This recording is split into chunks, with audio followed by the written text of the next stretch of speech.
Hi, this is Missing from Flight Rising, and I run the Starfall Hatchery Reserves thread.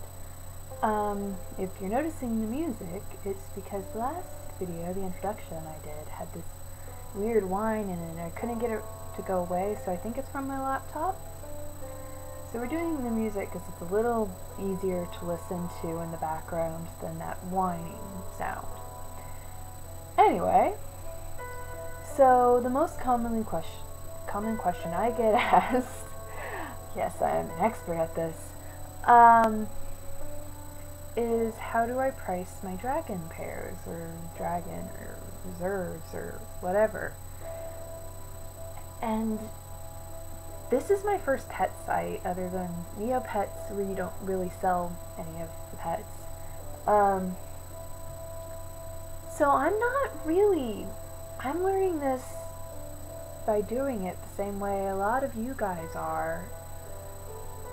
So I'll just give you what I look at, and that's basically the first thing you need to look at is how desperate are you for money. If you're really desperate, then you're probably going to have to lower your prices so you get paid faster.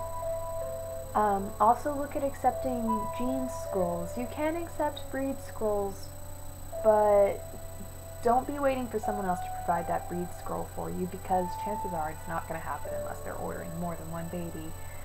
Because obviously a spiral scroll is $325k, just under $300k if you happen to have dominance or a friend with dominance.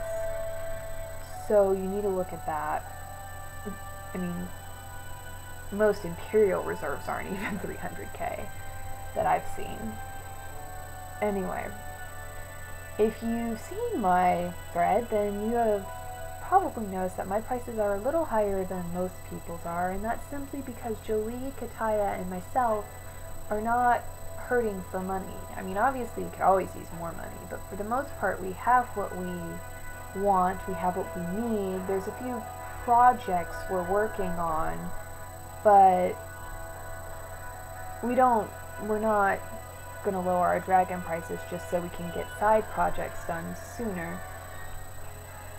So we're not in that desperate category, and therefore our prices are higher, because if we don't sell slots, then we just sell the babies, which makes us more money anyway. As an example, we have a guardian pair that their first pick sold for 90k plus some food items. The second pick baby, which was left over because there's only the one reserve, sold for 145k after maybe a day's worth of waiting.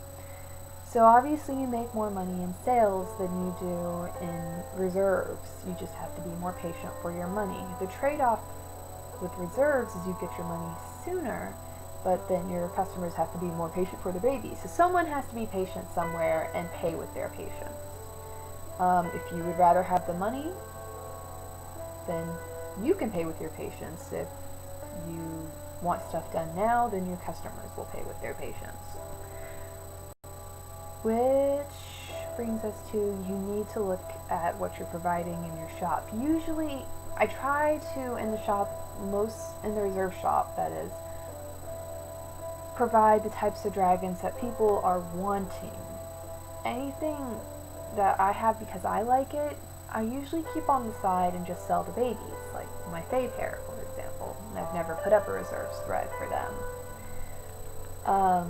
Our reserve thread is also for elementals, our elemental pairs that are being developed as well. So that's something we take into account. Once we have a pair that's been gened, we move it on to our sales thread, because again, you get paid more money in sales, which I would highly recommend for anyone wanting to do this. Because a lot of our dragons have ended up gened based on reserve payments, people paying gene scrolls.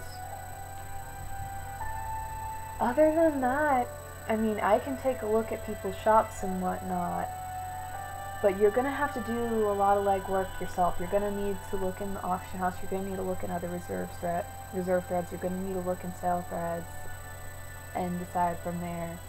There's obviously certain colors that are worth more. Obviously, the obsidian primary, the white primary, stuff around about those areas generally sells for more. Pures sell for more. Anything that has the same primary and tertiary, or same secondary and tertiary, because the effect that creates with the circuit pattern tends to sell for more.